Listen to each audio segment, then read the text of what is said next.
Between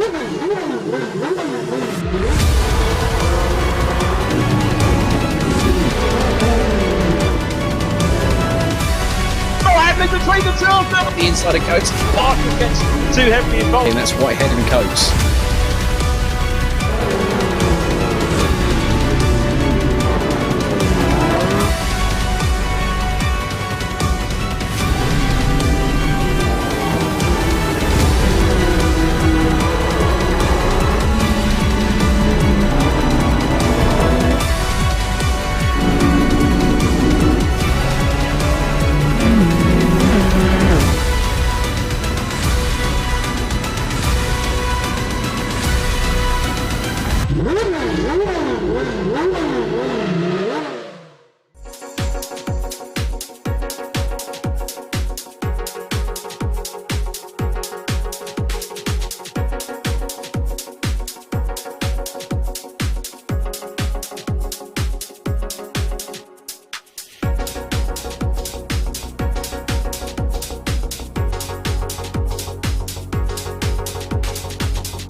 Hello everyone and welcome to the Milltek Sport Civic Cup Round 2 here at Oulton Park. My name is Dan Handover and joining me in the commentary box, as always, is the fantastic Mr. Dave Marshall. Dave, how are you doing this evening? Yeah, not too bad at all, Dan. Fantastic. Maybe a bit of an overstatement there, but you know, we're doing well and really looking forward to Oulton Park here. Absolutely, it's going to be fantastic. I can't wait, and I hope that everyone watching cannot wait either. I've seen some people in the chat as well. We've got Abigail Lower, so good luck, Aaron Halfie. So welcome to the stream. We've got Biscuits as well. Hello, Biscuits. How I hope you are doing well. As you can see there, yes, the island layout today, which we haven't got the extended track going down to the sort of longer hairpin. So a bit of a shorter track, still very, very fast. That is, the island hairpin is the shortest, the slowest part of the circuit. But this, Dave, is a very, very fast circuit. It is indeed, and to be fair, I think from a driving point of view, that end bit with the extra hairpin in the longer straight doesn't add that much to the track. You know, as driver preference, a lot of the drivers do prefer to drive the island layout. Indeed, yeah. To be fair, I've driven Oulton Park a handful of times. Not in real life, obviously in the sim world. And yeah, I think I prefer this layout. I prefer the shorter layout. I can see where people are coming from. Yeah, like I said, this is going to be what we saw with round 1 was incredible. And Dave, I think this was actually one of the things we were speaking about beforehand. That we saw some incredible racing, and from what it sounds like and from what the times we've seen in practice, this is going to be even closer. Which I can't quite believe how that's going to be even closer. But there we are. Yeah, for sure. I mean, we saw last round, you know, Ryan Elliot, you know, I'm not exactly going to say it was a dominant performance, as you can see by the championship, but he definitely was the strongest driver out there on the grid. Dan Zelos, you know, newcomer in the car, as everyone was, to be fair, but, you know, relatively low practice time compared to other drivers, and yet still came in, and he's sitting there second in the championship overall. And I think looking at the timing sheets, last round, he set his fastest lap time in the whole round in the second race, not in qualifying. So it really shows it's a driver that maybe hasn't got the initial speed at the start, but definitely by the end of this round, he's one driver to definitely watch out for. Yes, absolutely. Absolutely. As you can see on the screen there, look at that calendar. Brands Hatch, which we've been to last week. Oulton Park, Donington Park, a great track I do love indeed. And then the last and final round, Snetterton 300. A great track as well with that 300 layout. So you've got some prizes on offer, some cash prizes as well with the entry. We've actually got space as well, Dave, haven't we? So if you do want to get involved, do make sure you jump in and search for Virtual Reality Racing Club on the interweb and join the Discord and get involved. Yeah, for sure. I mean, we say we've got spaces. We've got very, very few, but there is the odd spot. So if you're definitely interested, I mean, the tracks lined up left, you know, Donington and Snetterton to finish. probably the two better tracks on the calendar in my opinion. Snetterton's always one of them where it's a bit of a driver's favourite. It's got a bit of everything there. It's got the high speed, it's got the off-camber corner, it's got the technical side. Snetterton's going to be a really good last decider. It is indeed. It absolutely is indeed. Before we do get any further, though, I would like to mention our sponsors that are on board for this series and for this championship. First off, Milltek Sport again. If you need exhaust, you know the place to go. Milltek provide a wide variety of exhaust for an entirely different range of cars, anything you can imagine. They are absolutely the people to go to, and also as well, they're always expanding that range. So there's always something for everyone. And as well, another sponsor that we do have is Maximum Networks. Okay, so anything you want to do, technology, media, telecommunications, these are the people to go for. They do business communications, lots of organizations they work for, and what they try and do is make sure that they can shape the world of technology for a business, and they've really sort of progressed that business forward, and for all range of businesses. So do make sure you check out Maximum Networks also. So big thank you to both of these sponsors for sponsoring the Civic Cup. It's fantastic. It's great to see as well more and more businesses, Dave, isn't it, coming into the world of sim racing, which, let's be honest, has really taken, obviously, as we all know, in the last 2 years, or the last year or so, it's really taken a step up, and I feel there's no stopping it now. Yeah, I think that's exactly what it is. Obviously, it's really unfortunate circumstances with the COVID in the world at the moment, but it has really opened the sim racing world up. It's given manufacturers and sponsors really that in-look to what sim racing and the outreach you can have, without the absolute masses of expense of real-life motorsport. Obviously, from a hospitality point of view and a spectacle, real-life racing is fantastic, but market is marketing, and this is another great way of doing it. It is indeed. Like I said, there is no stopping it, as we've got. I mean, to be fair, and talking of marketing, I mean, if there's one car you're never, ever going to miss, Dan Zelos is the man for you. Because very intriguing designs, I think, to say the least, they do. And they definitely stand out.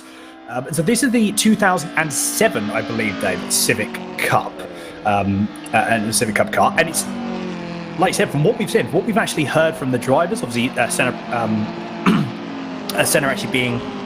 Proctor being one of the drivers that we've spoken to, and Dave, you've been speaking to recently, is the feedback we've been getting of these cars is absolutely fantastic. Yeah, it is indeed. And,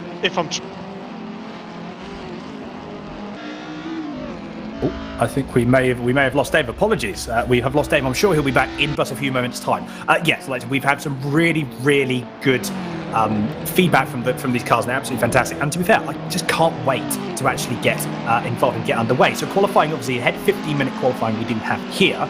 30 minutes actually remaining, as we see currently on your screen now, is Senna Proctor going through into turn one, just warming his tyres up. I wonder if this could be, actually this will be his first flying out. Obviously these are the times at the moment, these times will come down, so 1:30.5 for Dan Zelos, 2.6 seconds for Kletzer. So yeah, these times are going to come down as qualifying gets underway and really people start to throw themselves in at the deep end. I actually just noted as well, one of the people I noticed in the championship standings was Ed Sibbald, doing, again, a stellar job.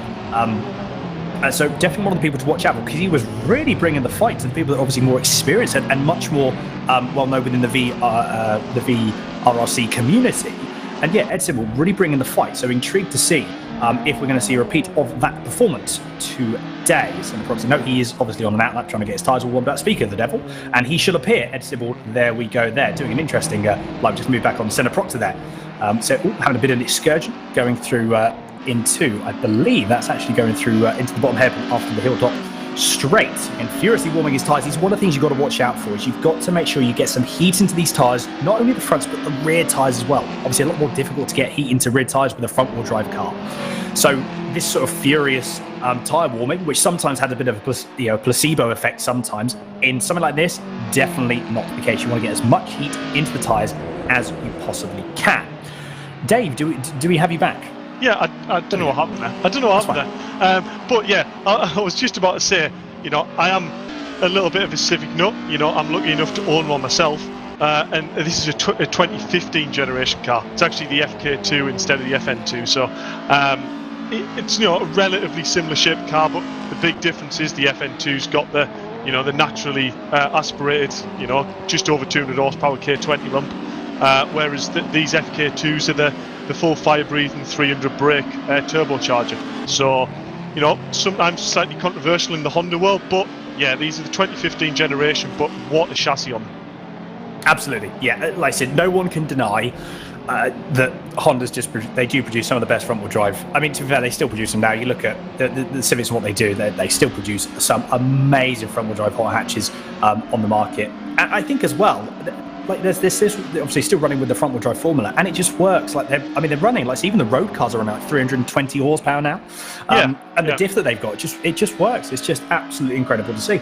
Yeah, I mean, for me personally, I mean, for anyone looking at the Civic Cup or trying to get into it, you know, the engines that their cars run aren't that different from your standard road engine in an EP3 or an FN2. You know, the majority of the cars on the grid are running the K20 block, just over 200 horsepower. You know, and honestly, from a manufacturer to tune out an engine that is that reliable, that robust, and is on the verge of just being a race engine for the road, essentially, you know, Honda did an absolute fantastic job. And, you know, in the grand scheme of things, yes, just over 200 brake horsepower doesn't sound that much in a hot hatch. I believe the Civic Cup's running around the 250 mark.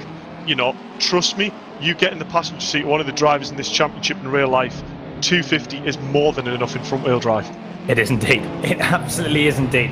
I can definitely vouch for that, not necessarily with any of these drivers in real life, but having been in cars and real racetracks that only have like less than 200 brake, still plenty enough for a racetrack. Stockbergner is currently on your screens now in P4, only half a second behind. And just have a look. Look how close the times are between Dan Zelos and Ryan Elliot. Less than a tenth, 3/4 of a tenth of a second. So it's going to be close, as we expected. Although, looking a bit further down the field, the gaps have opened up ever so slightly. Look at that, Dan Zelos actually decides, nope, he's going to prove me wrong, and goes into P provisional pole position, less than half a tenth away ahead of Ryan Elliott. So, I mean, there's a bit of a gap actually I'm looking at. So it's over 0.3 of a second between Elliott and Proctor. I'm sure those times are going to come down. As we see that Brown now into P7. I think Mick Sutton just again, Mick Sutton, look at that. And a really good performance at the moment from him. He's in P6. We saw a very good display at Brands Hatch, didn't we, Dave? But yeah, Sutton, I mean, again, a good performance. Less than, just over 3/4 of a second behind Dan Zelos. Yeah, I mean, that time Dan's just set there, the best time so far in this server being set is a 1:23.7 dead by Senna Proctor. So Senna's definitely won't be finished there, as Konstantin Kletz there, very close to clipping the end barrier there in the hairpin. But, we'll just notice that little bump there going at that hairpin. That little ridge really unsettles the car there. The car's hard on the brakes, in towards the apex, and that little ridge is just enough to unsettle the car and lock it up and push the front end on. So definitely on open and laps, that's going to be key that, drivers are wary of that and not trying to outbrake each other. No, very, very true. Very true indeed. I tell you what, the one camera that I was really loving, which again is just perfectly what you see normally in real life, is when they go through down into the island hairpin, and they obviously the chassis, because it's so stiff, you see the rear right wheel, it sort of lifts up, and then obviously you can see it lock. I don't know why, it's actually probably one of the most accurate things I think I've seen in a sim. It's that sort of chassis flex that then lifts the car up and then locks that sort of rear inside wheel. It's absolutely fantastic to see. And it's like I said, it just, again, credit to the sims now and sort of moving forward, and just how good they are in terms of being able to replicate what actually happened in real life. You see Alfie Threlfall decides to fly into the pits, or to get some fresh set of rubber, and off he goes. Look at that, Mick Sutton in P6 at the moment. He's going to come through into, that's Lodge Corner. Last corner on this circuit, very, very tricky. You almost have to be almost like a late apex. If you go too wide, it tightens up towards the end. So you've got to be a little bit careful. Great camera angle there.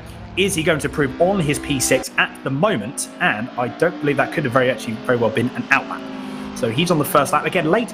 One of the things I noticed that's a little bit too wide, but actually that's one question for you, Dave, as well. What are the track limits like here? Because obviously we've got to be careful of that. Drivers have got to be careful. We saw a couple of drive-throughs at Brands Hatch. So hopefully, people don't want to see any more of that moving forward. Yeah, for sure. I mean, the way we run track limits here on this race is basically let the game decide. Every driver can go and try and find the track limits, find out what's acceptable, and then it's as level playing field as it can be.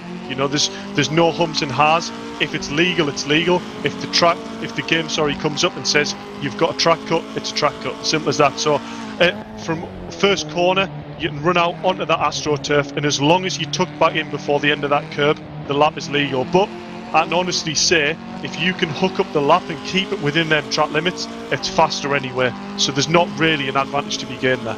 Yeah, no, exactly. I was about to say, because obviously, these cars are very susceptible to any sort of like chassis bounce. These cars really can be hurt. The front end sort of like pushes on. So yeah, if you want to try and limit that as much as you can, and yeah, staying on the track does tend to help with that. Great camera angle here for Mick Sutton. We just sat on board with him for a lap. Again, you can see, again, that late apex. You want to be clipping the apex where the curve starts to end. One thing I do notice though, I think I noticed it coming out of the hairpin, maybe just a little bit too much lock. So this is one of the things so you actually just been told as well, his last lap was invalidated. So what we saw there at turn 1 was a little bit too wide. So like you were saying, Dave, and to be fair, he probably lost a bit of time anyway had he, rather than keeping it on the track. Eric Boulton going a little bit wide going through the island hairpin there, but managing to get it all in check and then back on. I think actually, Dave, you were speaking to Senna Proctor again. He was talking about the tyres as well, like how the tyres really you have to adapt your driving style actually moving through the race as you would have to do in a real car. But obviously with front wheel drive, that's even more crucial. Yeah, it is exactly. And you listen to the feedback of the real drivers, and they say that is very much like it is in real life. Tyres have a bit of an edge on them. They've got the peak performance, but after sort of 5 laps, they start to wear off, and then especially towards the end of the race, the tyres really go off on a knife edge, but obviously the rears are still in, so you might get a little bit more understeer, a little bit harder to gauge when to turn in. So yeah, it's a real nice test of the driver, and it's going to take a driver who looks after his tyres well, to make the most of his race pace. Indeed, I just saw Josh Martin go completely sideways. That was going through Druids. Absolutely, well, he was sideways for a good portion of the entry into the corner. So Josh Martin on the absolute limit of what the car can give him at the moment. To be fair, one of the things actually probably it rotates the car quicker. You probably actually get a bit more turning. If you rotate the car on the rear, it wants almost the car as if you're putting it into a spin. Small amount of throttle application brings the car back and you fire out of the corner. So no, very, very good driving style there. Always going to get held up. That looks to be Mick Sutton. Does Mick Sutton back out of it? Yes, he does indeed. Yep, so Josh Martin does not get held up at all in the slightest. Finley Lines here. Oh, that's someone off having a bit of excursion. Oh dear, that was, out of control. I thought he was going to hold it then for a second, but I'm not entirely sure who that was. But wow, that was a bit too close for comfort. I'm sure Finley Lines will need a new race suit after that, because that was a closing speed of about probably 80 miles an hour. That was would be pretty terrifying. Finley Lines, we saw a great performance. Unfortunately, ended very prematurely. I say prematurely on the last lap, I believe, Dave, wasn't it? So big shame for Finley in one of the races when he ran out of fuel. But it goes. Finley, he's got such good pace. He's got absolutely incredible pace. Yeah, he does. And unfortunately, as you say, he ran out of fuel that close to the end. It just shows how important calculating that fuel amount is. It is indeed, yeah, because like I said, you want to make sure you gain every single bit you can gain. You really want to make sure that you can gain, fractions, whether it's even getting to the stage where how close it actually is. I've just seen, look at Dan Zelos. So Ryan Elliot is back on pole position by just under 2/100ths of a second. So again, these laps but the gap though between Senna Proctor again is 3. We know that Senna's got a really good lap time at the moment though. Potentially, I don't know if he's actually maybe thinking that he knows that he's got some really good race pace, but yeah, at the moment a bit of a gap from Elliot to Zelos. That could be a bit of like I said, we know the pace that Proctor has got. We saw that in practice, but we'll have to see how that materializes in the race. Bergner, he actually goes up into P3. So he's up, look, it's a thousandth of a second difference. If you put that into, what's that, a foot worth of distance? I don't think it's even a foot, Dan. I don't think it's even a foot. A thousandth of a second. I think both, Scott and Senna here are both drivers who actually have got quite a bit more potential to push forward on them first and second place, and maybe just haven't hooked that lap up, to be 3/10 off that 7. Both of them have done 8 in practice, so we'll wait to see a little bit more from them both. Yeah, exactly. I'm sure these times will come down to Senna Proctor. As you can see, just on out shot goes into the pits.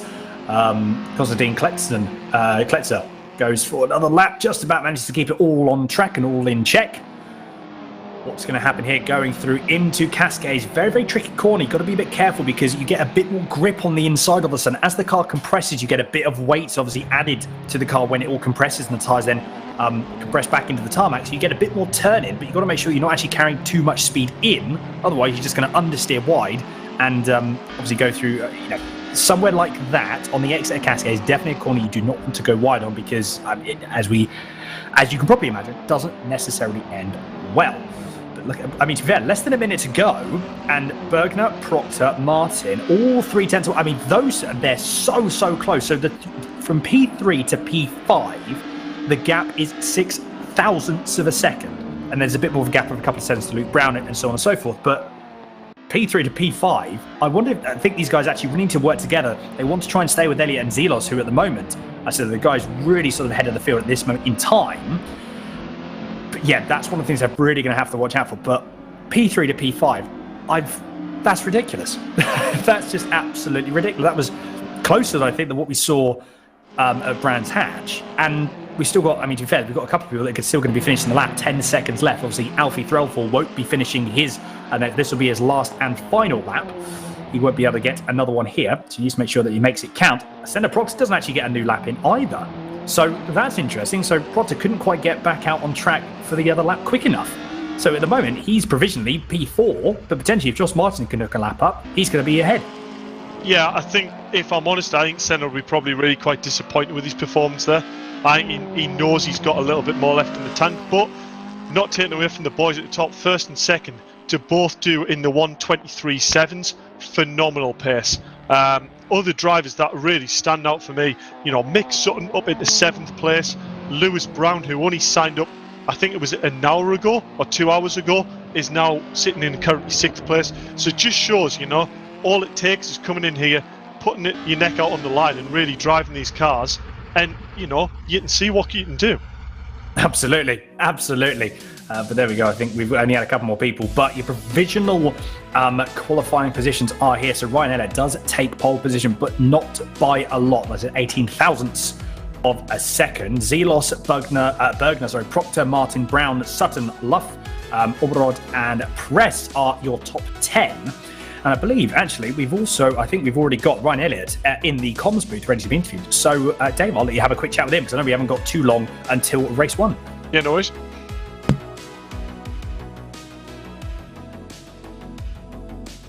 I will jump down to the interview booth. We should have Ryan Elliott. Are you there?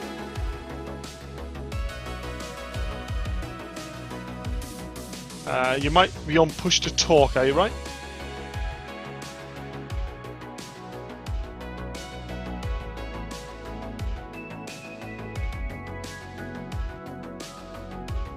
I wasn't push to talk, just had my headset muted, sorry about that. There we go. I thought it might have been pushed to top. Getting pole there, but by less than 200ths of a second. Dan was really pushing you there in quali, but you just managed to pit them. I'd like to think I had it under control. Until on the last lap there, I was on for a low 6, and I got moved into the com box and got a bit scared and fell off. But I knew I had it in me. I was just sort of waiting to show my true pace. Well, it's definitely a very impressive time. What do you reckon? Are you going to try and work with Dan at the start of this race, or do you think Dan's going to be on the attack straight away and trying to get that position straight back? Well, Dan's my closest championship rival at the minute, so I'm going to have to think about how I'm going to approach this one. Honestly, I'm not too sure. I know he'll be keen to get past me to try and claw some points back, so might have to be a quite harsh defensive first 2 laps. Get Senna and Scott involved, and then hopefully break away. Well, I'll let you go and give that some thought, then, Ryan, and good luck for race 1, and we'll hopefully speak to you after the race. Yeah. There we go, Dan. I would say he's quite confident regarding this race, isn't he? Well, by the sounds of it, he is indeed. He had some time in the tank.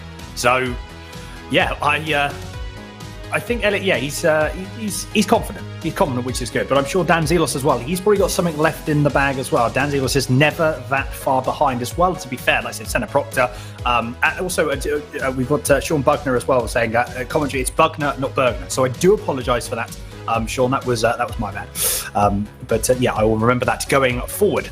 So yeah, currently, like I said, on your screen, the pole man number 66, Ryan Elliot, with Mad for Mini Motorsport, as well as GT Mega Racing, by the look of that. So yeah, a great pole position time, and like I said, he does have some more time in the tank, which is always nice. I suppose as well, Dave, it's nice to have that confidence going into the race, knowing that you've still got what was, let's be honest, a tenth and a half left in the tank for a potential faster pole lap. It is. It's always good to have that little bit left in the tank, but that's not to say, I reckon Ryan's nerves are still there, really. He knows Dan's a quick driver. He knows what he can do in real life, and he's seen what he can do in sim. That's a driver who is going to be quick out the blocks, and he's got the aggression. He can make them passes. So we've seen Ryan before. We gave him the nickname Lord Hadrian in the past. He can very, very definitely put the wall up when he needs to. But if he defends that hard this early on in the race, that pace that he thinks he's got, that extra tenth, that might really bite him in this early stages, because the likes of Senna, the likes of other drivers behind, aren't going to be hanging on to that. Drivers aren't that patient. They want to get through, especially at the start of a race. So, yeah, Ryan might find himself in a bit of trouble if he puts that wall up too early. Very true. Very true indeed. But I think we're just about to. We've got probably around a minute left before we get going for race one. So, before we do get ahead, Dave, what are your predictions? Well, to be fair, I think as well, I know that we obviously briefed this, but is there anyone to really sort of watch out for maybe a bit further down the field? Yeah, so I definitely think Lewis Brown's going to be a character that, the longer the race goes in, the more seat time he gets, will be a strong performer. Josh Martin, who also is a very late sign-up, is same sort of scenario. The more seat time he has, I reckon the further up the grid he's going to get. I'm going to be impressed to see what Mick Sutton does. That's a really good, strong quali for him. So it's definitely looking promising. But honestly, I reckon watch Scott Bugner in this race. I reckon could be the one to watch. He's, hasn't quite done enough in quali, but that's not to say he doesn't have the pace. That's where my money is at the moment. Well, there we are. So that's the rundown from Dave Marshall there. Let's see what happens. Not too long left. Before we do get ahead, though, if you haven't already, please make sure you like, subscribe, get involved in the comments. I've got people that's chatting in the comments. Haven't been able to read all of them, so I do apologise. There's been a lot going on, but I will try and get around to them as soon as possible. But before the race starts underway, let me know in the comments who you are supporting. But we got a few more seconds left, and we're going to get away for round 2, race 1 of the Milltek Sport Civic Cup. The lights are coming on now, as you can see on your screen, not too far away until we are on the move. And there we are. Who is going to get the jump? Who is going to get a good start? Who is going to get a bad start? We're going to find out going through into turn 1. It seems that Ryan Elliot, though, got a very, very good start, as well as Dan Zelos. Those two are still sitting in there, going through turn 1, going down into Cascades. Oh, a little bit of side-by-side action. Seems to be all okay there. So Dan Zelos, actually, no, he's right on the attack to Ryan Elliot already. That was Proctor just going up the inside of Bugner. So that was a really late move there, going through into Cascades. Manages to keep it all in check. So Bugner just gave about enough room that he needed to. No more, no less. But Proctor, look at that. He's on the charge already. He knows that he's got pace. He wants to get up as many positions as he can at this moment in time. But I think that's Josh Martin that's going to have a look on Bugner as well. So at the moment, Sean Bugner, he's potentially going to lose a couple of positions. Looks to be going on the defences, so I think that's all back in check. No, that was very late on the brakes from Josh Martin. Wow, how he got that car stopped. Fair play. Oh, that was very, very good indeed. Ryan Elliot, though, 0.6 of a second is already the gap to Dan Zelos. Proctor, less than 0.3 behind Zelos, so he's wanting that position. He's wanting it sooner rather than later. Side by side between Martin and Bugner. Who is going to be the one going to go on... get out the exit, going through the Druids? I think it is Josh Martin. Look at that. Josh Martin goes up the inside of Bugner. So he's now into P4. And on the way, can he catch up to Proctor? We're going to find out in a few moments' time. Bottom right corner of your screen, you just saw Proctor. He is wanting that move. Soon, I was literally, I thought I was going to be moved there. That was so close. And, oh, hello. I'm not entirely sure what's happened there. There's a couple. There's a couple. Oh, no. Oh, no. We've just had, unfortunately... I think we've had a couple of cars, a few technical issues. We actually had a couple of cars that were actually on the circuit when they shouldn't have been. So I'm sure we're going to be hearing some more information on that in but a few moments' time. I do apologise to everyone. Like I said, we'll get some Ron Waters just said, yeah, like I said, we're going to have a look at that, and we're going to come back with everyone with once I get some information. I will be able to pass that on to everyone, but I imagine safety car will be deployed. Everyone is going to be, yep, there we go. Tyre weaving, furiously tyre weaving. These guys are going to be wanting to obviously keep as much heat in their tyres as they can. A bit of a shame for Ryan Elliott. Obviously, he wanted to. Fair played for the guys up ahead. You know, but you've got Elliot, Zelos, Proctor, Martin. I think, Brad, to be fair, the top 6, top 7 maybe, all managed to avoid it. You know, all managed to avoid the cars that were on circuit. It's just unfortunate. This rig gets, you know, Constantine is up a little bit. You've got obviously less vision going through. But yeah, a bit of a shame there. But like I said, once I get some more information, I will be able to pass that on to you, and I'll be able to pass that on to all of you watching. But yes, as we've got a bit of time to actually. Bit of time to cool down from that, just to reflect on actually what happened. So Ryan Elliott, mega start from Elliott. Dan Zelos had a very, very good start as well. But Proctor, to be fair, actually Proctor was, I mean, really, really quite good. And like I said, making moves as quick as he could on obviously Bugner, who actually was unfortunately one of the people that did lose out in that particular incident, coming through onto the start finish line again. And I think that really shows that Proctor is wanting this business. He knows he's got pace. He's going to be putting Zelos as soon as this race restarts. Look out for Proctor. He's going to be the man to watch, because the amount of pressure that Dan Zelos is going to be on going through is absolutely incredible. And as we can see, that there is a safety car in front of Ryan Elliott, and that is being driven, I believe, by I think that is Dave Marshall actually driving the safety car. So I'm guessing we haven't got Dave back in the commentary box because he's out on track. I'm just waiting to see what happens here. Because obviously, are we going to see potentially a couple more laps of this safety car? Not entirely sure. Obviously, we're going to get that information sort of as soon as possible. Yeah, Proctor is a man on a mission. A very last-minute lunge going through into Cascades. A very last-minute lunge going into Cascades, and it seemed to pay off for him. I mean, Bugner gave as much room as he needed to. To be fair, it was actually no more. It was no more room than he needed to. And yeah, so really, really clean driving by both of those drivers. It was absolutely great racing at the start, and very, very clean. This is one of the things as well that people have actually got more used to the cars now. They've got more used to what's going on. They've got used to how the cars behave, especially when cold tyres, everything. Standing starts as well, so your tyres are stone cold going into turn 1.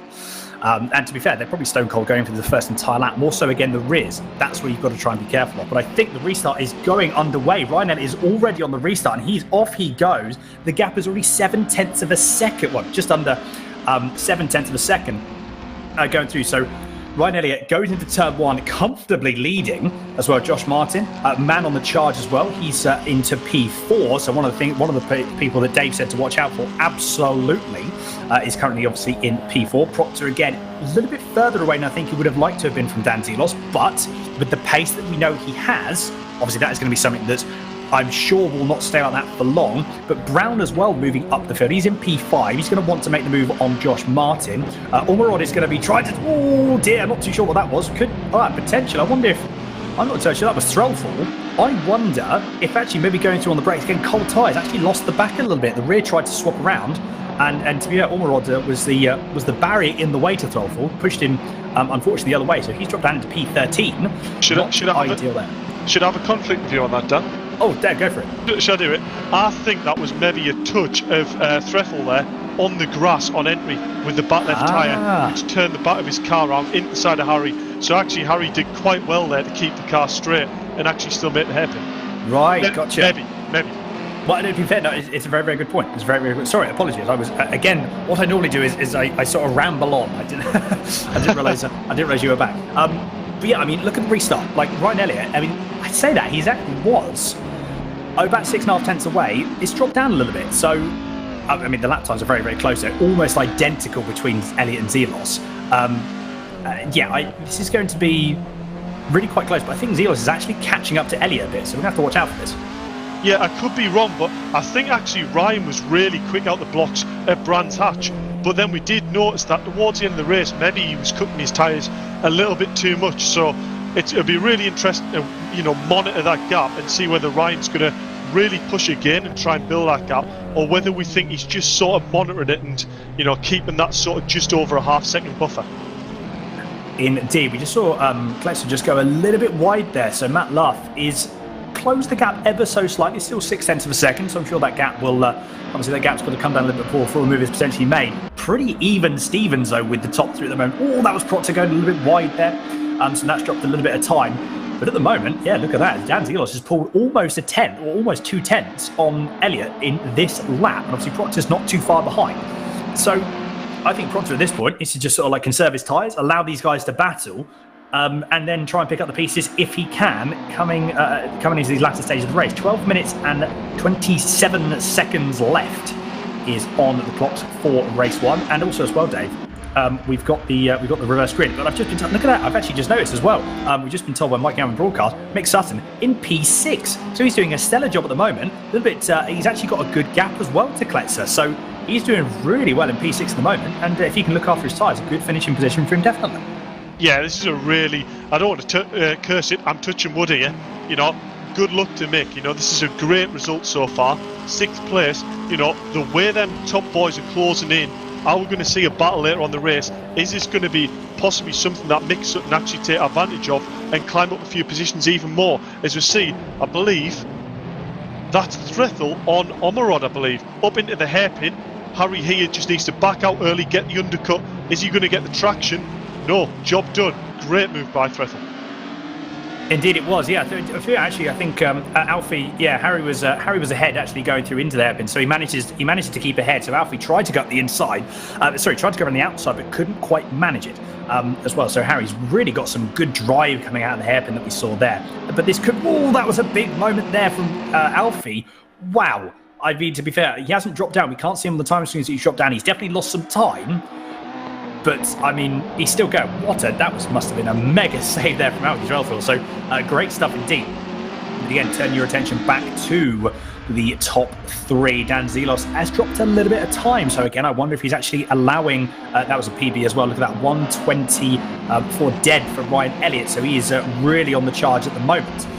But yeah, like we said, we saw it at Brands. Is he going to cook his tyres a little bit too much? I imagine he hasn't got as comfortable of a lead, so he might have to try and be a bit more conservative this time around. But we're going to have to see. Like I said, we've got 10.5 minutes left. Because of that safety car lap, he's obviously got a bit more time in hand. He's got a bit more tyre life in hand. But Dan Zelos really closing up, going through the island hairpin. Wow. That was on the brakes for Dan Zelos. Manages to just close that gap up almost by about 0.2 of a second, just going into the braking zones. So at the moment, Dan Zelos, whatever he's doing, it's working, because on the brakes, he can stop the car on a dime. Yeah, and you know what? That's exactly the sort of thing that'll get in Ryan Elliott's head. You know, he's going into that hairpin. He saw how much Dan Zelos closed on the brakes. That's something that, you know, Ryan will be going in that next lap going, you know what? He's really good on the brakes. Is he going to go for a lunge? Even coming up this last corner, he's now seen how good Dan is on the brakes. This is definitely going to be something that Ryan's going to have to watch. But exactly, to be fair, like Oulton Park, it's a very, very fast track, but at the same time, there's actually quite a lot of there's quite a lot of overtaking opportunities, I think. You've got, I mean, potentially if you were a little bit brave, going through into Cascades, that is a move, depending if you can actually get in late enough on the brakes. Obviously, you've got the island hairpin, you've got down into the chicane. There's actually quite a lot of overtaking opportunities for such a fast circuit. As we're going to go through, there's a bit of side-by-side. This is, again, the battle for Threlfall and Omerod. Who is going to come out on top? It is the most. Still, Harry can't quite find, Alfie can't quite find a way past. But look at that. So Hughes is now going to have a look. They're going to go side by side yet again, going through into turn 1. This is going to be interesting. Harry's on the inside, Alfie's on the outside. Who is going to make the move stick? That is, I think, wow, what a move. Oh, I was about to say, actually, it's still side by side. The move hasn't actually finished yet. But look at Mark Hughes. He's going to want to have a battle as well. And we've got Kenny Press that's going to try and get involved. So Alfie's now having to defend from Hughes, but at the same time, trying to attack Harry. So they're going to go side by side yet again. This is going to be actually going to be a carbon copy of what happened last lap. Is not going to happen this time around though, but Alfie's not giving up. He's giving it a good old go. Is he going to get the cut back this time? He is closer. Still can't quite get the traction. So Mark Hughes now having to defend from Kenny Press, and the gap is opened back up. That was an interesting couple of corners, Dave, and it's still not over. Yeah, this is exactly what we saw from Brands again. You know, battles lower down this grid, and there's still mega quality. I mean, look at this. It's a 4-way battle for 10th place, and it's mega. It is indeed. Alfie just went through around the outside of the first part of the chicane, and he's got past Ormerod. So a great move from Alfie Threlfall there, and he's up into P9. But look at that. Yeah, Hughes wants a piece of the action. He's want to go and try and get past Harry. Is Harry good? They both go a little bit wide. What happened there? Almost, 2 for 2 going through. What on earth happened there? So they both decided to just, I think, to be fair, Alfie Threlfall went wide, and I think, to be fair, looking at it, Ormerod just followed him. He was so fixated on the back of his car. He just followed. They're literally exactly the same. You could have copy and pasted both of those cars exactly the same time, and they did the same thing. Yeah, so when you're driving, especially when you're that close to the car in front, there's definitely 100% an element of trusting the driver in front that he's braking or turning in the right place. So I reckon Harry was up behind Alfie there, going into that right-hander. Alfie maybe slightly misjudged his turning or braking point. Harry, the innocent party follows it in, missed the braking point as well. So this shows, for all you competing with the driver in front of you, the trust you have to have in the way he's driving as well is also massively important in racing. Absolutely. Well, to be fair, the people that are going to have to trust each other very, very heavily now because of the racing they're going to have is Mark Hughes and Kenny Press. What is going to happen here? Kenny Press having a look, decides to back out of it. Again, just trying to get into the head of Mark Hughes here. At the moment, trying to put him off, trying to upset him as much as he can. Oh, that was Alfie going a little bit wide yet again. Manages to keep it all in check, though, but the gap to Harry Ormerod is closing ever more. So, yeah, a bit of a shame from those two. Like I said, the two people that gained from that massively, obviously, were Hughes and Press.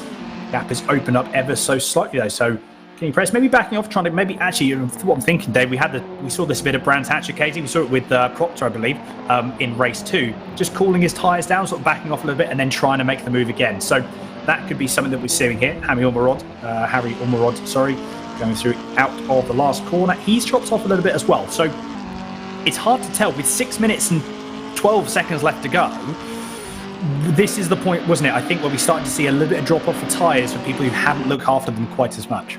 Definitely that, and I'm going to put it now. Look who's coming. Senna Proctor is on the move. He's closed the gap in to Dan Zelos, and on the previous set of laps, Senna Proctor was the fastest guy on track. So he's closing in on these front two. Has Senna just been sitting back and keeping his tyres in the sweet spot for that last little push? He was telling us, Dan, it's about driving these tyres to the best of the ability and, making sure you don't push them too hard at the start of the race, that you've got a bit of tyre left at the end. Is that what we're seeing now? I mean, to be fair, I think you always want to look after tyres. It doesn't matter what you're doing, a sprint race, an endurance race, literally whatever you're doing, you need to look after tyres. It's such a key thing. At the end of the day, it's the only thing that you've got in contact with between the car and the road. It's the thing that is often overlooked, but something you need to make sure that you look after. Because if you're not looking after them, they're really going to tear, and it's going to be, they're really going to bite you in the backside if you're not too careful towards the latter stages of the race, which, like I said, is what we potentially saw with Ryan Elliott in round 1. But Proctor, the gap has come down yet again. It's now under a second. But the gap's actually come down from Zelos to Elliot as well. Only by about half a tenth, but it's still come down nevertheless. As I said, it's actually now gone back up. So, I mean, it's pretty even Stevens. Like I said, 7 tenths. I can't. Dan Zelos is so good on the brakes. He pulls almost what seems to be like a tenth every single time he goes through into that braking zone down into the island hairpin. So if he can do that a little bit closer, I mean, at the moment, I don't know if Ryan Elliott has got anything to hold that off, because if Dan Zelos can get close enough, that I would have assumed is a done dusted deal, because I just don't understand how anyone could actually fend off Dan Zelos going through into that island hairpin braking zone. No, he's incredibly good on the brakes, but yet again, last lap, Senna Proctor a tenth faster than the two in front again. So Senna is definitely the one to watch here. Dan Zelos doesn't want to be in a position here where Senna gets on the back of him and he feels like he has to race with Senna. He almost wants to work with him to keep catching Ryan. There's still 4 minutes left at the end of this race, plus a lap. There's definitely time yet for this whole podium to switch around. There is indeed. Absolutely, there is indeed. It is not over yet. Like I said, just under 4 minutes to go. As you say, Dave, look at that. The onboard shot from Senna. He's just wanting these two. So actually, Dan Zelos was 2 tenths quicker than... Oh, that's so very close. These guys using the absolute limits of the track.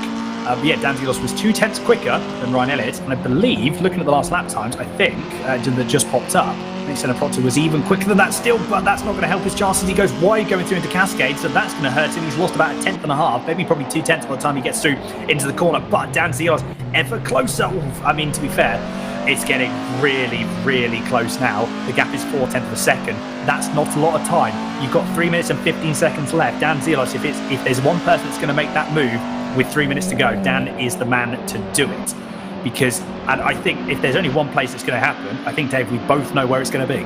Yeah, and unfortunately, I dare say, that's probably one of the easier places to actually defend the move as well. So, for all that's Dan's, kryptonite to Ryan Elliot, should we say? That's probably a really bad way of putting it. But, Ryan can probably really quite easily defend that. As long as he keeps his car on the inside, Dan Zelos hasn't really got any options there to try and outbrake and get the cut back because Rhino just parked on the inside. But yeah, the other thing I think to play up here is Ryan Elliot is obviously braking a bit sooner, carrying more mid-corner speed, which is getting him a better exit. For all that is good, it tends to actually increase tyre wear. The style Dan Zelos is doing that hairpin, going a little bit deeper in, harder on the brakes, but V'ing off, uses a little bit less of tyre. So, is Ryan going to struggle with tyres a little bit later on in this race, even though there's only 2 minutes left? Dan Zelos is now within 0.02 of a second. Sorry, 0.2 of a second.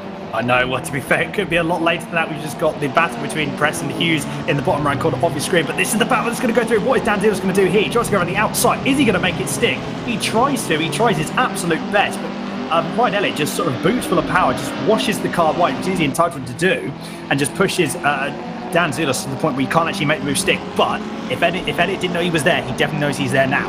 Dan Zelos wants this move, but look at Senna Proctor. The gap is flown down from a second to 0.6 of a second. This is going to be so close. I think that was going to be potentially, I thought that Dan Zelos was going to try and make a move going through into Knickerbrook. Decides against it, but he was really having a look. The gap is now 0.6 of a second from Proctor to Zelos. So the gap has come down yet again. What's Zelos going to do here? I thought he was going to try and go on the outside of Druids. He decides against it again, but he's putting his car in every position to try and make this move, and he can't quite do it. Elliot defending absolutely perfectly where he needs to be, but this battle that was a two-way battle, look at Senna Proctor. This is now very much a three-way battle with 1 minute and 8 seconds left to go. So we've actually got 2 more laps. Looking at the time here, so we minute plus 1 more lap. So something that Dan Zelos wants and something that Proctor wants. Obviously, Elliot wants this race to be done and dusted as soon as possible. Yeah, for sure. I mean, my God, My God, this just when we thought this race had about seen it all, all the tactics. This is now 100% a three-way battle for first place. Dan Zelos, Ryan Elliott's gone wide. This is going to leave, but Dan Zelos has gone wide as well. Senna Proctor has got the run on both of these cars in front, but doesn't have anywhere to go. He doesn't have. He's going to try and go around the outside. He needs to go around the outside of one of them. Is he going to do it? No, he's going to try and get the cutback instead. What's going to happen here? He gets just about. Well, to be fair, I thought he was going to get the cutback then, but Dan Zelos just about covers it off enough. He didn't really having to do much defending. I think just getting the good run it needs to. But now Dan Zelos, the man in a precarious position. Ryan Elliott actually wants Proctor to try and get past him. He's going to want to actually move. You see an onboard shot here from Senna Proctor. Great camera view here, as this is obviously the view that we can see from Proctor with 1 more lap to go.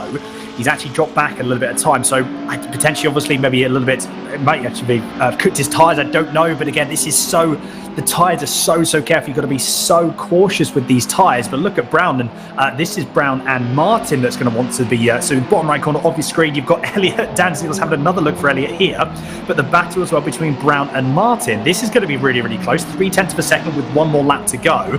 But bottom right corner of your screen, oh my goodness, it's just one long big Honda Civic. And I really don't know what's going to happen here. If Elliot goes wide again going through into Cascades, that's really going to upset the Apple car.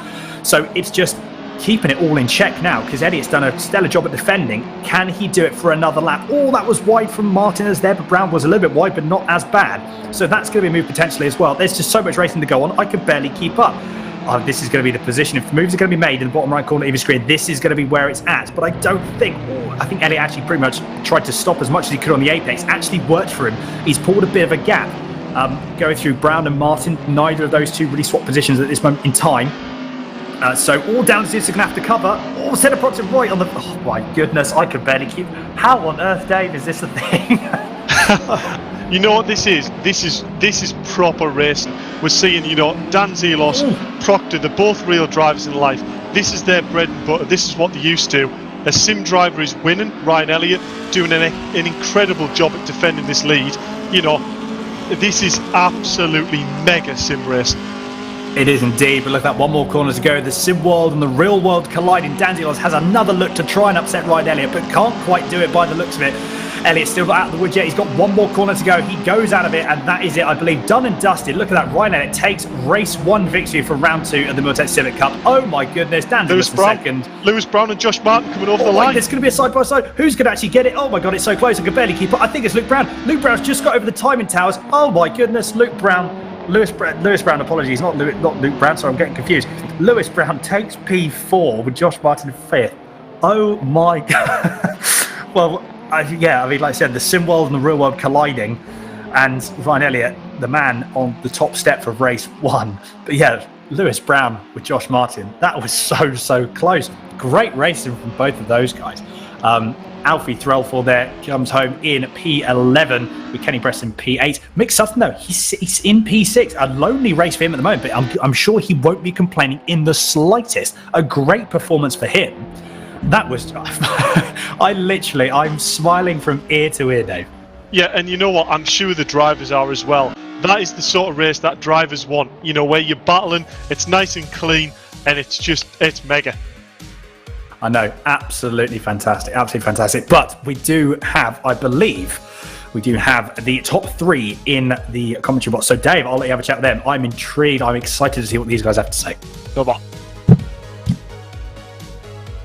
As we jump down the commentary box, I think I must have used mega about 100 times in that commentary. But we got our 3rd place driver, Senna Proctor.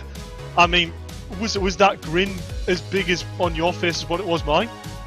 Yeah, absolutely. That was a mega race. You know, Ryan controlled the pace really well, didn't over defend anywhere. I saw Dan making a couple of moves on him.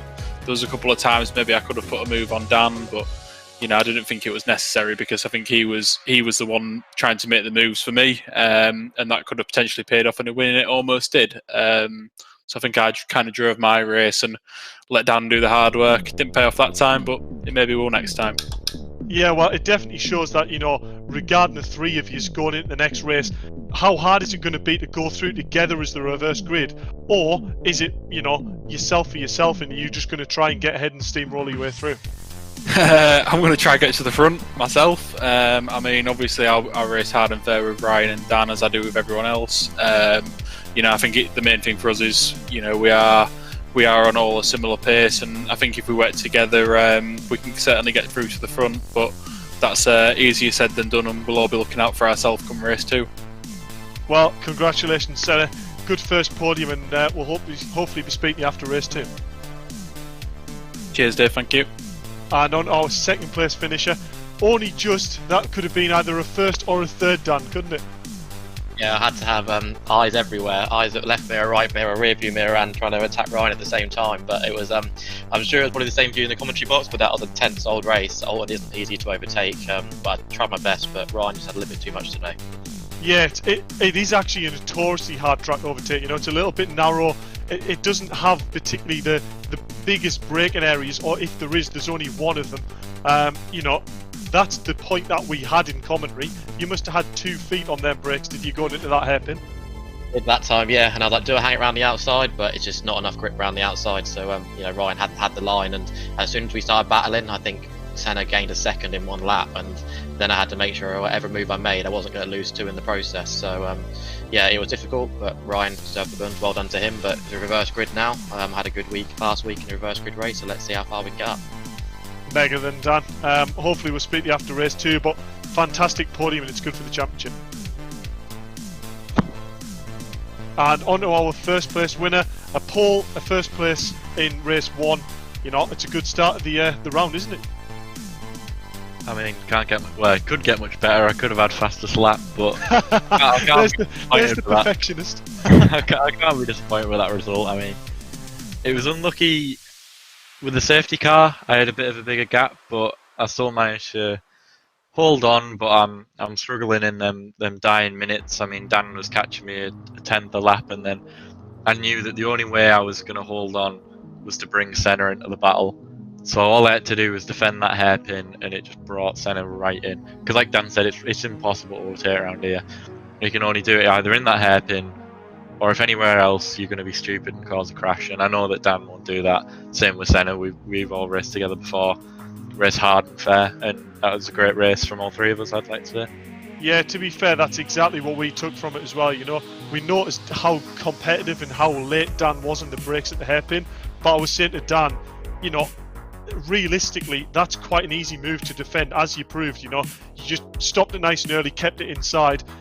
Was going to either force Dan Zelos to either go around the outside, which, let's face it, is not really a move that tends to work that well, or push you on, which is an illegal move. So realistically, he did everything needed there to bring home the win, and we'll look forward to seeing what you can bring in race 2. Absolutely. And I'd just like to say a quick shout out to my girlfriend and family watching. My girlfriend said that if I didn't win a race today, I didn't love her. So I've proven her wrong there. And also a massive thank you to the Mad for Mini Motorsport team. The best about many specialists. Go to them. Spot on. Cheers for that, Ryan, and congratulations in race 1.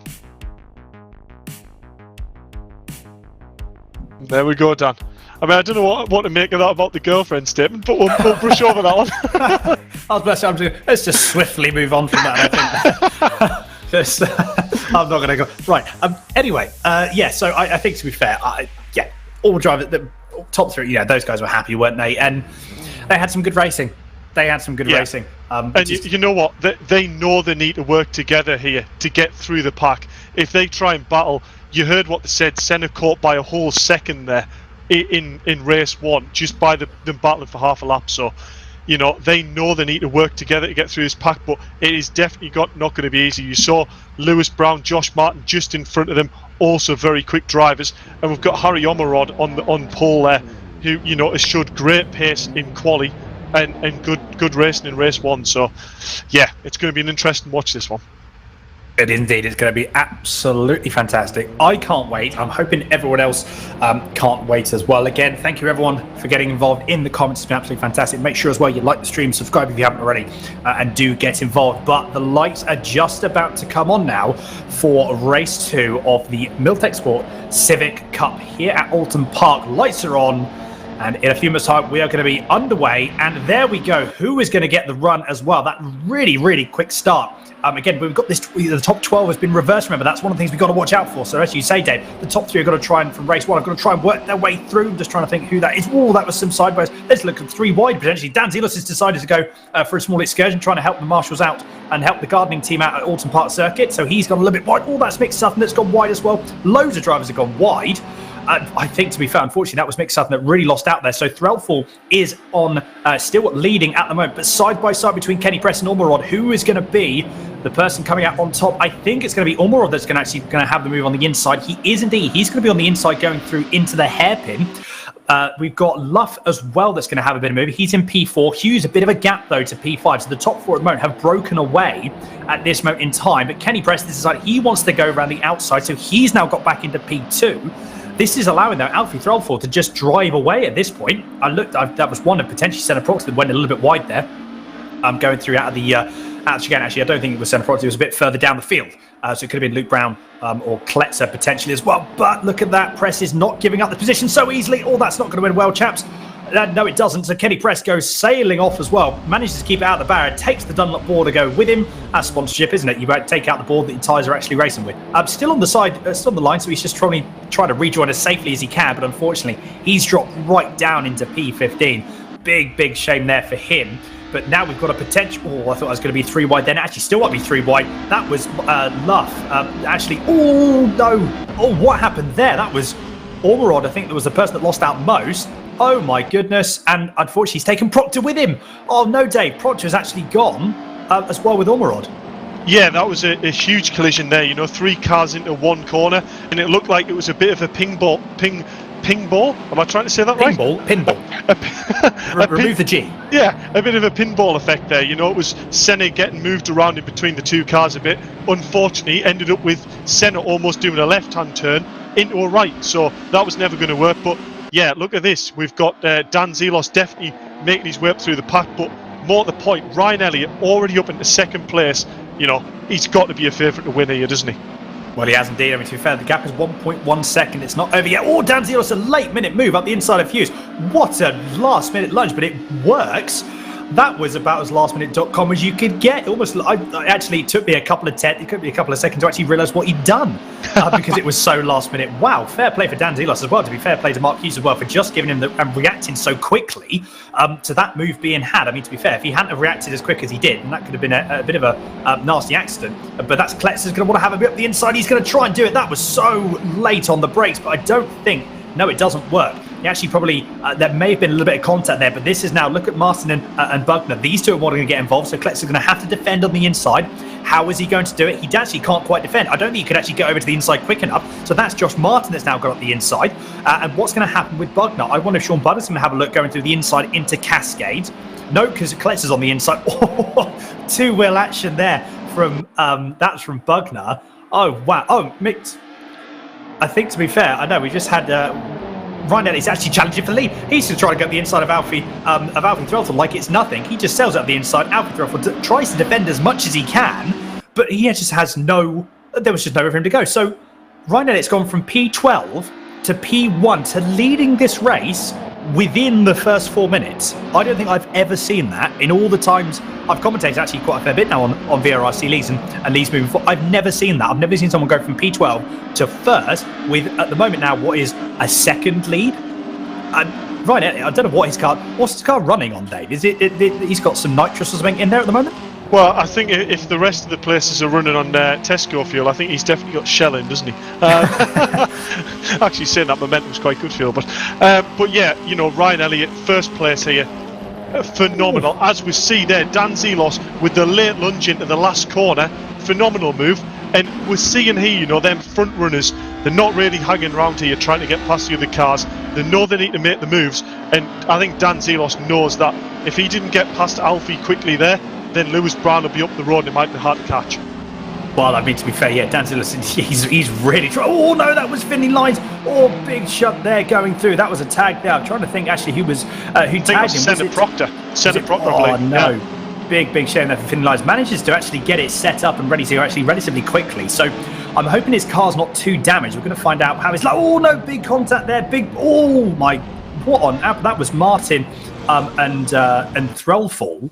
Oh my goodness! They initially lost it going into the hairpin, and then all of a sudden they almost touch front bumpers. And I don't know. I've never seen that. I've never seen that at Oulton Park. Ever. Yeah, I think I don't know. I didn't see it, but that was definitely maybe a case of a car trying to squeeze another one there, and it's that grass just catching another culprit. You know, as soon as you tap that grass with either the back left or the back right wheel, the back end of the car just loses traction, turns into the other car. And then once them cars start to slide, it's like being on ice. They just don't stop, and unfortunately that's what happens. But luckily enough, no collisions happen later on in the hairpin to take either Dan or any of the other lads out there, because that was definitely looking like a steam train. It was indeed, wasn't it? Yeah.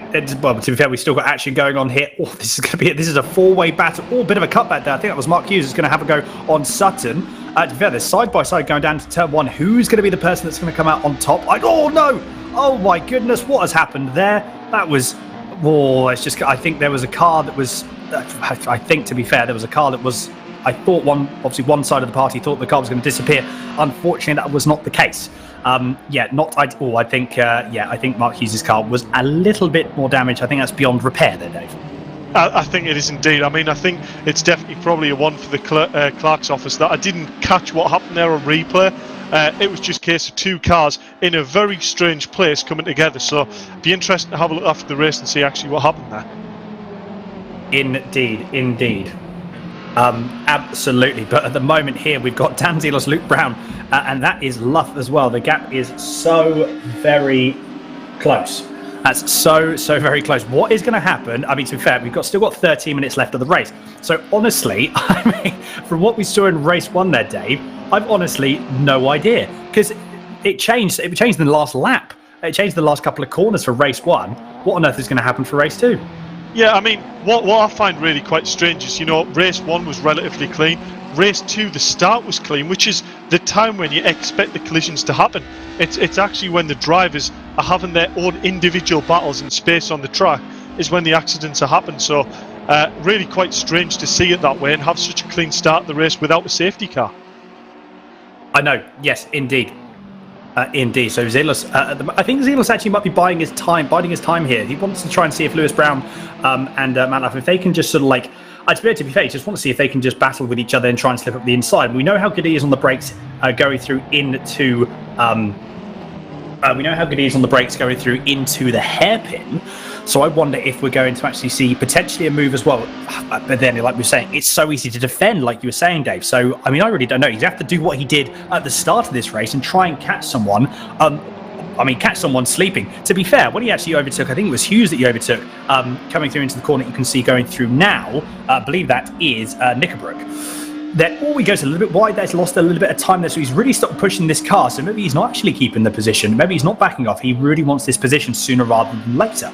But yeah, I think the move that he made at the start, he wasn't actually catching Mark napping. I think it was just so abrupt and so off the cuff that like I said, we didn't expect it. I can imagine that, obviously the only person that was expecting it was Dan Zelos himself. Yeah, I mean, Dan's probably looking at this scenario. He knows the speed he's had in race one. He knows what speed he's got in the car. He knows Lewis and Matt are no slouches.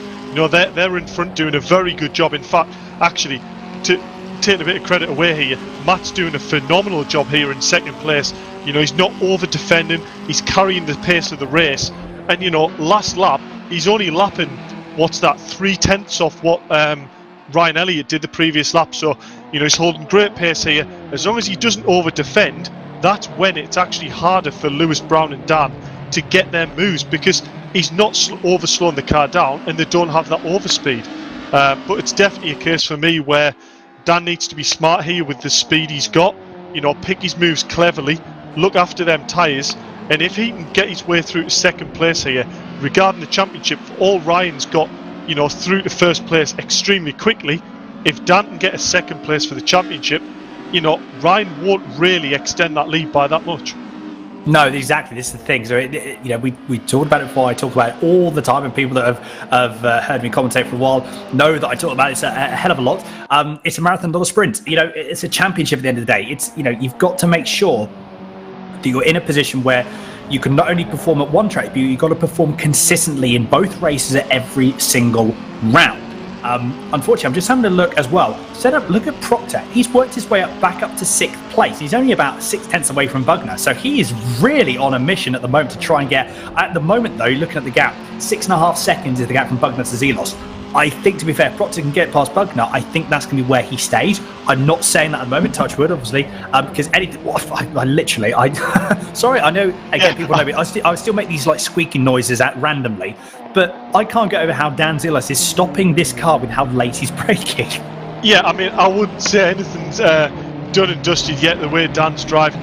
He is incredibly aggressive on the brakes, and I tell you what, I bet that is really distracting for Lewis Brown in his mirror to see how late and confident he is on the brakes and still to stay on him. That's the sort of driving there that gets you a little bit offline, takes you out your rhythm a bit, gets you distracted, and this is how Dan might actually manage to make the room for him to get through. Absolutely. What we haven't necessarily got we haven't got much breathing room, but while nothing, everyone is sort of staying as they are, the calm before the storm, as I normally like to say. Actually, I was going to might even interrupt myself. I was going to do a bit of housekeeping on the stream, but unfortunately, we may not have opportunity to do that. I'm just going to quickly run through. We've got Abigail Lois says, "Well done, Alfie." That was. We got Dave Jones says, "Good evening." That was a few minutes ago. But look at Dan Zelos wanting to have a move around the outside of Lewis Brown. I keep saying Luke Brown. Apologies. Lewis Brown can't quite make the move stick, but he's actually got a really good cutback. Is he going to try and make the move up the inside of turn 1? I don't know, but that is rear quarter to front left bumper, so that's going to have to be careful, chaps. But Dan Zelos on the inside going to turn 1. He just, there it is. I mean, to be fair, that was done and dusted, wasn't it? Fair play, Dan Zelos.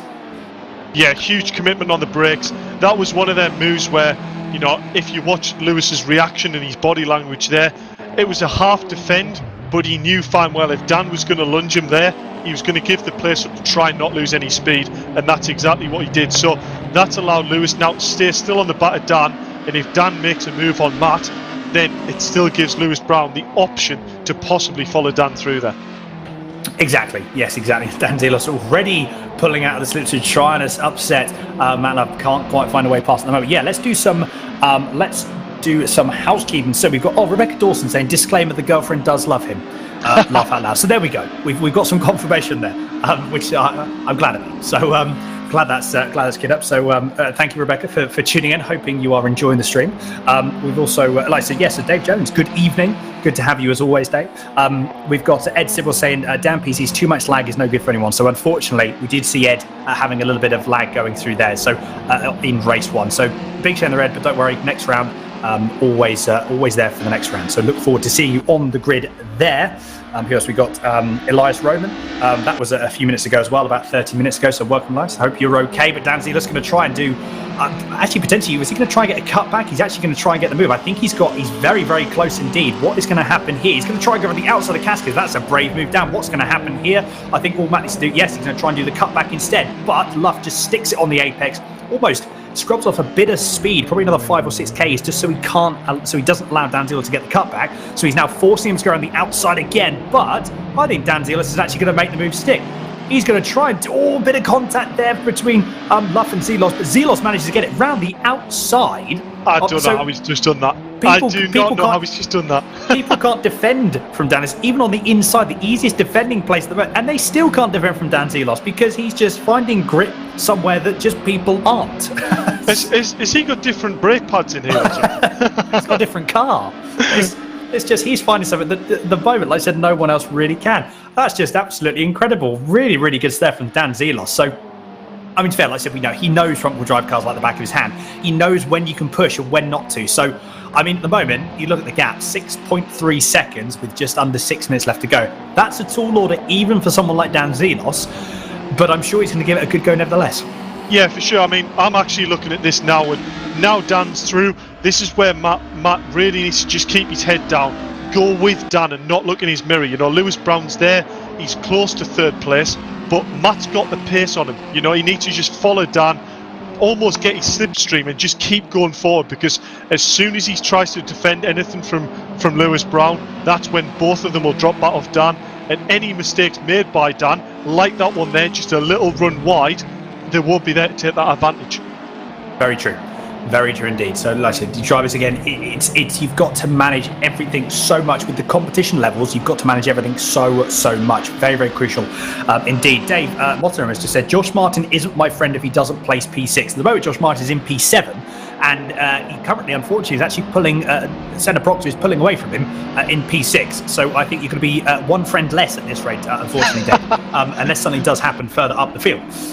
But I'm sure you're not that harsh. I'm sure that was merely a joke. I tell you what you have actually pointed out there, though, Dan, by accident, that Senna Proctor was making a move on Bugner earlier on. You know, he was within sort of that half a second mark. He's now 2.3 back, so he's dropped back off from 5th place. So it'd be interesting to see what happened on there, whether or not Senna ran wide or there was a little battle that we missed there. That's very true. That's very, very true. You bring up a good point. I wonder, to be fair, looking at the times he's doing, I don't think he's actually got any damage. Or he's not got anything that's really sort of major concern by the looks. Dan Zelos has just put in the fastest lap of the race. That is a 1:20. Just having a look at the time. That was 1:24.2. That's very, very quick indeed. That was definitely quicker than Ryan Elliott, because the gap has come down to 5.9 seconds. Granted, I know it's not a lot, but you know, if anything, this is giving Dan even more confidence going through into the remaining rounds, because he knows he's got pace at these later stages of the race. Senna Proctor, though, yeah, at the moment he can't actually. I wonder, because he had quite a large hit, didn't he, going through into Old Hall. I wonder if this is now hurting him. I wonder if this is really starting to hurt him, because the gap is actually going up. So Senna Proctor, the gap is now 3 seconds. So it doesn't necessarily look like there's any damage, but this could be some internal damage that we can't see. It could even be engine. Looked like he took a pretty hefty hit in the front bumper. So there could be some engine damage that we can't actually see. Yeah, that could be, perfectly valid. You know, I was talking to the drivers earlier and asking them how much, you know, the damage really does affect the car. And they were saying, you know, it doesn't take much of a collision front or back to really, like, lose the front end on turn-in and just feel like there isn't much grip in general, as well as losing a bit of straight line speed. So realistically, a little bit of damage, you lose it a bit everywhere on track. It's not just a case of one straight or one braking area. It's a case of you probably will lose quite a big chunk over the whole lap in general, making your car really quite uncompetitive. Meaning that at the start of the race is how key it is to keep your car clean and try and keep out of them battles. Yes, true. This is very true. Oh, that was Luff going just a little bit wide going through into Old Hall. Actually, I've just noticed one of these things there. David, obviously, I think Josh Martin is actually catching up a little bit to Senna Pronto. I'm just going to keep an eye on the times. And again, 3.7 seconds, quite a lot to catch up in 2 minutes, 25 seconds. I thought that was someone actually going off, but it wasn't. It was actually just Senna Pronto just going through his normal line. So apologies. I thought my mind decided that there was an accident when there wasn't. But yeah, so at the moment, Lewis Brown's still trying to find a way past Luff. He's going to have a bit of a look again. He's not in a position to move. He's nowhere near in a position to make a move. He's just trying to, again, sort of get into Matt Luff's head a little bit, trying to upset him again, trying to force him into a mistake, which is obviously absolutely what you need to do, especially going very, very wide there. He's dropping a bit of time. I wonder again if maybe he's starting to cook his tyres a little bit too much. Bugner, the gap is actually coming down 2.1 seconds. So I wonder. I was looking at that as well, Dan. 0.3 of a second last lap. Scott was reeling these two in front. So if these start a battle, that is really a battle that might just be on the cusp of starting at the very end of the race. Well, no, we have 1 minute and 30 seconds left, so we will have potentially 2 more laps after this, because obviously Ryan Elliott, he was way ahead of the battle here. So I wonder if we're going to have 2 more laps. We're going to see it's going to be very, very close. So there's only going to be a few seconds in it before whether we're going to see the +1 lap happen next lap or the lap after that. Like I said, 1 minute and 5 seconds left on the timer, and then +1 lap to wherever the drivers are, or wherever the leader is, obviously, which is Ryan Elliott. Look at the gap, though. It's really, Dan Zelos, again, he has some pace in this car at the moment. He really has some pace, because the gap is now 5.4 seconds. So he's taken a couple of tenths out every single lap. So, like I said, it talks about, performance-wise, and that's going to be actually Luke Brown's going to try and go up the inside, decides against, obviously, because Luff blocks that position off going through into the chicane. That was a bit of contact there, I think. Actually, Lewis Brown actually hit the inside and hit that tyre barrier. That's the surprisingly strong tyre barrier as well. There was no deform on that at all. But that's caused him to lose a little bit of time. Look at Bugner, though. Again, 1.3 seconds is now the gap. So I think Lewis Brown, he's been attacking, but he's going to have to look to defend in the next couple of, potentially in the next few corners, if he keeps making these sort of small little mistakes. Yeah, what's that? That's nearly a second in 1 lap. I know he clipped the inside, but also that probably gave him quite a bit of damage there as well. So, a second, and on the last lap, this might be possible. We'll wait and see. I know we're going to wait, as you say. But I think actually in the top, on the top of your screen, either side of the white flag has actually been waved. So I know it was going to be close, but this is, I believe, the last lap. I just want to double check just if I can get some confirmation. We've just been confirmed as well that it is indeed the last lap. So obviously this is music. This is music to, I'm sure, Lewis Brown's ears, because he knows that, again, Bugner is really catching up. Also music to Luff's ears as well, because he's actually a little bit too, I think he's farther enough away from Lewis Brown, so he needs to just keep it in check. But Ryan Elliott in the bottom right corner of your screen, he's only got a few more corners left. He's going to make it 2 out of 2 for round 2, which is a bit of a tongue twister if you say that too many times. Dave, Ryan Elliott, what a performance. What a performance this round. It's been a great drive, that. It shows real racecraft to try and get through the grid as quick as what he did. As you said, I think that's probably a record. But, the gap's coming to Dan Zelos. But he had 6 seconds once Dan got through the pack. Ryan's not silly. He's not going to push the car to the point where he might lose it on a corner here or there. He's quite happy lapping, 0.8 of a second off his usual lap times and just bringing home the win. It's all about the points in the championship. Absolutely, it is indeed. That was about to say. So Ronnie had a takes race win. Dan Zelos in second, but that was Mick Sutton that tried to get the way. Yeah, got the inside of Hughes. So Mick Sutton, a last-minute move there on the last lap for him, going through into P13. I think potentially Hughes again just a bit too much speed. Apologies, actually, we've just been told as well that we had a small little technicality. So this is actually the last lap. So what we thought as well, so Dan Zelos has actually been able to pull more time down, but look at the gap now between. This is a battle that's really going to kick off. So you've got Brown and Bugner. The gap is 6 tenths apiece from each of them. Oh no, what's happened there? That was Mick Sutton and Hughes. Oh no, not good for Mick Sutton. Really bad. So unfortunately, we just had a small little issue for Mick Sutton. That's a big shame there. So obviously Hughes retains that position. And I tell you what, Dan, if that happened in real life, that is a place you really do not want to crash. coming over that blind crest with cars absolutely flat in 5th gear over that crest, that will be almost horrific in real life. Yeah, that must be, that's definitely a new race suit moment, if something like that happens, absolutely. But I mean, to be fair, the gap has come down between Luff, but at the moment, if Luff just holds on, he's got one more corner to go. As I said, that Ryan Elliott is going to be, actually, we're just being told as well, what's going to happen here. So provisionally, there we go. So Ryan Elliott does take race 2 victory for round 2 here at the Milltek Sport Civic Cup. Good. What a dominant performance there. But what's going to happen here? It's going to be a drag race to the line, but I think everyone's going to be finishing line by line. So it's Zelos in 2nd, Luff in 3rd. What a performance from him. Brown 4th and Bugner in 5th. 2/10 apiece between all 3 of them. That was very, very close indeed. Josh Martin takes P7. Unfortunately, David, he hasn't obviously gone into P6. So, yeah, let's delete him off your contact list. Senna Proctor does take P6. A good recovery drive, as much as it could have been. Best of a bad situation there. Obviously, Harry Allroyd in P8. Kenny Press 9th. Kletzer will be coming through in 10th. Bolton 11th. Mark Hughes in 12th. Threlfall 13th.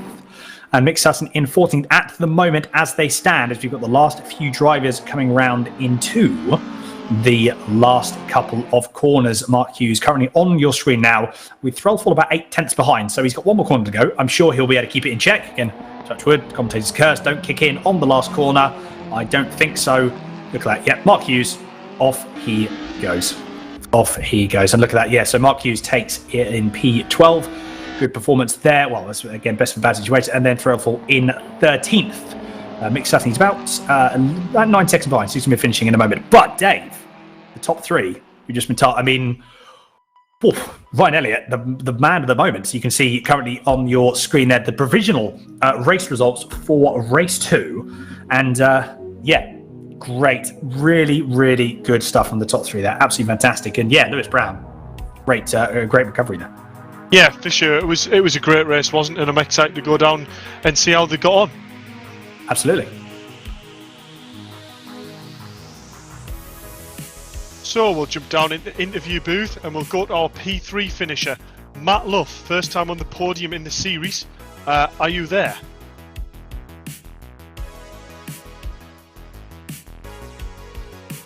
Matt Luff, are we there? So unfortunately we don't seem to have Matt Luff down in the interview booth, but we'll move on to our P2 guy, Dan Zelos, another 2nd position. You know, you got through the pack with some extremely brave moves there, and you were catching Ryan at the end, but rather a quiet race there at the end, wasn't it? It definitely was. I think Ryan was, you know, not pushing at full beans to the end there. He kind of knew he had it in the bag, and well done to Ryan. He dominated all weekend. I didn't have the cleanest of first laps, you know. I think Ryan was up in 6th or 7th after lap 1, and I was still languishing down in 11th, I think it was. So a bit of contact in the first corner. It's tight when you've got so many cars going around there, but I you know, the perfectionist Ryan Elliott himself, I was like, got to get something away from him. So when I got fast lap the last lap, which I'm really happy with, we'll go into the next round right at the front, battling each other again, I'm sure. Yeah, I mean, you did quite well actually get fastest lap there on the last lap. Just quickly, what is the tyres like at round Oulton Park at the very end? Is it, you know, obviously it was possible to do fastest lap, but you know, how'd that compare to at the start of the race with full fuel? Is it as easy to create that perfect lap? It's difficult. You know, you've got to imagine almost putting trays under the front wheels towards the end, because you try and you've got to wait about 5 minutes for it to turn in. I wound the brake bias back a little bit. That helped with the rear rotating for me a little bit, and that helped me get that lap. But the tyres are on their peak for lap 3 to probably 5, then they start dropping off by a couple of tenths, I'd probably say. And I think that was almost my mistake, not getting through the pack. I was behind Lewis and Matt, who defended a great race, I must say. It's good to see somebody else on the podium, and it was really difficult to get past him, because you know I was struggling to get him on the brakes because I didn't have that front end grip or traction, you know, and it was very difficult to get past, as we saw in race 1. But I was able to just about to get it, and I'm looking forward to next week. Well, great performance there, Dan. 2 2s on the second round. You know, can't get much better than that, other than obviously first. But you know, Ryan's unfortunately taking that one away from you with a perfect weekend, other than that fastest lap. So look forward to seeing what you can do in round 3. I do too. I'm coming for you, Ryan. I'm coming for you. And we'll move on to our race 2 winner, Ryan Elliott. You know, a pole, 2 firsts. Not quite a perfect weekend, but not far off at all. Great for your championship, isn't it? be even better if I had that extra point for race 2 fastest lap, but you know, all credit to Dan. I saw him coming through that pack like an absolute hero. It was a good race for me though. I just kept my nose clean, stayed out of trouble with everyone else. I really pushed at the start to just build that gap, and it was 7 odd seconds, and I just knew then I could just put it in cruise control. I didn't think I had to push for fastest lap, but I was proven quite wrong. Yeah, I mean, you did seem to come out the blocks there like a hot knife through butter. You really did get through the pack, you know, a lot quicker than the likes of, you know, Dan Zelos. But I believe at the start, Senna was actually, was Senna ahead at the start of the race there? So did you work with Senna to get through, or did Senna make any of them gaps that just allowed you to get straight through? Same as last week, I got a little Facebook Messenger notification saying to work together, go forward, and I just sort of sat behind him, let him open up the gaps, but he had a little bit of contact with, I think it was Matt, someone else, and that's what really set my hopes alight.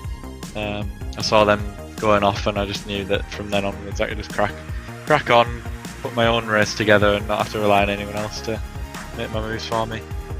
Well, great race there, Ryan, and you know, regarding the championship standings, that round's definitely really boosted, you know, your lead going into round 3. So, good luck for round 3 and great performance today.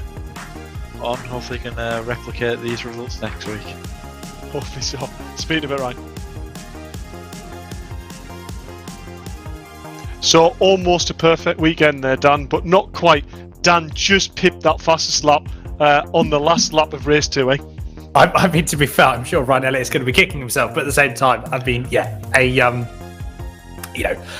great performance from Ryan Elliot. Like I said, 2 out of 2, and yeah, like I said, he's got some confidence. I think Dan Zelos has got confidence because he knows he's got pace, and yeah, I mean, these next 2 rounds are going to be something to watch, I'm sure. Yeah, I think, you know, we're definitely going to have to change his nickname from Lord Hadrian to probably the Perfectionist, really, aren't we? So he's never happy unless he's took every point off the table.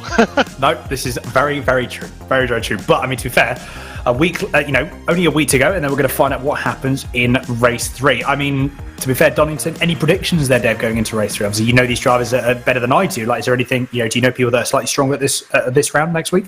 Yeah, so I definitely think there's drivers in the grid that maybe struggle with the slightly tighter tracks. You know, when you get 3-4 cars wide on a track this narrow, it is quite daunting, and it can force them to just ease off or brake that little bit sooner. You know, some of these drivers, as soon as they get on a bigger track, the likes of Donington, the likes of Snetterton, you know, it just helps them, the racecraft a little bit, and, you know, definitely not to rule them sort of drivers out in the next 2 rounds. Very, very true indeed. Like I said, we've got 7 days until we find out what happens for round 3 of the Milltek Sport Civic Cup at Donington Park. Let's say thank you all very much for watching. Also, as well, thank you very much to our sponsors as well, Milltek Sport and Maximum Networks as well. Brilliant to have you. Brilliant to have everyone on the stream as well. As you can see on the screen, if you would like to get involved, there are a few spots left. So head over to Virtual Reality Racing Club, head over to the website, join the Discord, and make sure you do get involved because spaces are filling up quickly. But until next time, my name is Dan Handover. Joining me in the commentary box has been the fantastic Dave Marshall. It's been a pleasure as always. And as well, big thank you to Mike Yao, as always, for providing some fantastic broadcasting and camera angles. It's been a pleasure. Thank you everyone on the stream as well for getting in contact, for keeping in contact with us and chatting. It's been fantastic. Make sure you found already. Like, subscribe, comment. Do get involved. It makes our job more enjoyable as well. But until next time, everyone, make sure you take care and stay safe.